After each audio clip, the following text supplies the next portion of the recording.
Ayatollah Ali খামেনির মৃত্যুতে শোকে স্তব্ধ গোটা মুসলিম বিশ্ব। বর্তমান পশ্চিমা আধিপত্যের যুগে সাহসী এই মুসলিম নেতাকে হারিয়ে মর্মাহত বিশ্ব মুসলিম উম্মাহ। এই প্রেক্ষাপটে হঠাৎ আলোচনায় আল্লামা দেলোয়ার হোসেন সাঈদীর একটি বক্তব্য। বিস্তারিত জানাচ্ছেন আরিফ হাসান।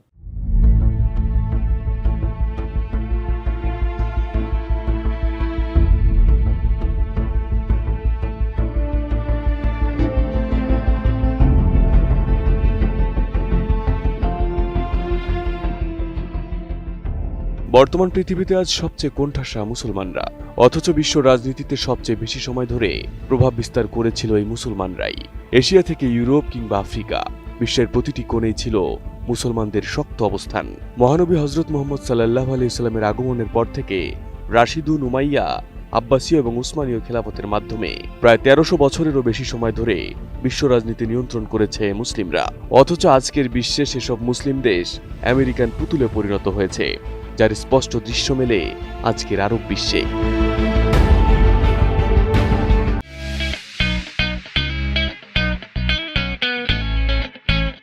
বর্তমানে ইতিহাসের সবচেয়ে কঠিন সময় পার করছে ইরান। দেশটিকে ধ্বংস করতে সামরিক অভিযানে নেমেছে যুক্তরাষ্ট্র ও ইসরায়েল। অথচ এই করুণ সময়ে কাউকে পাশে পাচ্ছে না তেহরান, না কোনো মুসলিম দেশ, না কোনো মিত্রকে। সর্বাত্মক ঝুঁকি নিয়ে একাই লড়ে যাচ্ছে আমেরিকা ও ইসরায়েলের বিরুদ্ধে। সর্বশেষ ইরানের সুপ্রিম লিডার আয়াতুল্লাহ আলী খামেনিকে হত্যা করেছে তারা।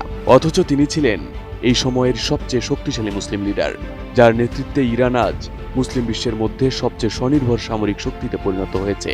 একাই সিংহের মতো লড়ছে দখলদার ইসরায়েল ও যুক্তরাষ্ট্রের বিরুদ্ধে।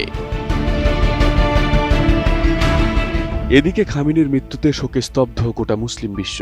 বর্তমান পশ্চিমা আধিপত্যের যুগে সাহসী মুসলিম নেতাকে হারিয়ে মর্মাহত বিশ্ব মুসলিম উম্মা। এই প্রেক্ষাপটে হঠাৎ আলোচনায় আল্লামা দেলোয়ার হোসেন সাঈদীর একটি বক্তব্য। পুরনো এই ভিডিওতে বিশ্ব মুসলিম উম্মার আজকের এই পরিণতির জন্য তিনি মুসলিম দেশগুলোর বিভক্তিকেই দায়ী করেছিলেন। আল্লামা সাঈদী বলেছিলেন, মুসলিম সমাজ যেখানে ঐক্যবদ্ধ হয়েছে সেখানেই বিজয় হয়েছে। ওলামারা যেখানে ঐক্যবদ্ধ হয়েছে সেখানেই বিজয় এসেছে। ওলামাদের ঐক্যের কারণেই আল্লাহ পাক আফগানের মুসলমানদেরকে ইসলামী রাষ্ট্র প্রতিষ্ঠার সুযোগ করে দিয়েছিলেন।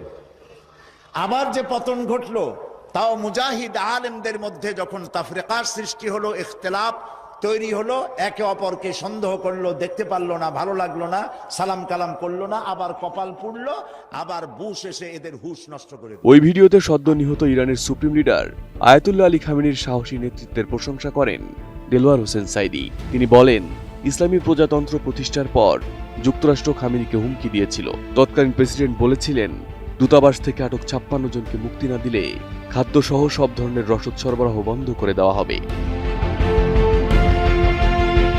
এমন হুঁশিয়ারির জবাবে আয়াতুল্লাহ আলী খামেনি আমেরিকান প্রেসিডেন্টকে বলেন, আপনারা কাকে খাবারের ভয় দেখাচ্ছেন? যে জাতির উপর ১ মাস রোজা রাখা ফরজ, সে জাতি কারো পরোয়া করে না। আয়াতুল্লাহ খামেনির একটি কথা আমার মনে পড়ে, কি সাহস তার! ঈমান আকীদা যাই থাকুক, আকীদার প্রশ্নে আমরা আপোস করব না, কিন্তু এই কথাটা তো বলতেই পারি।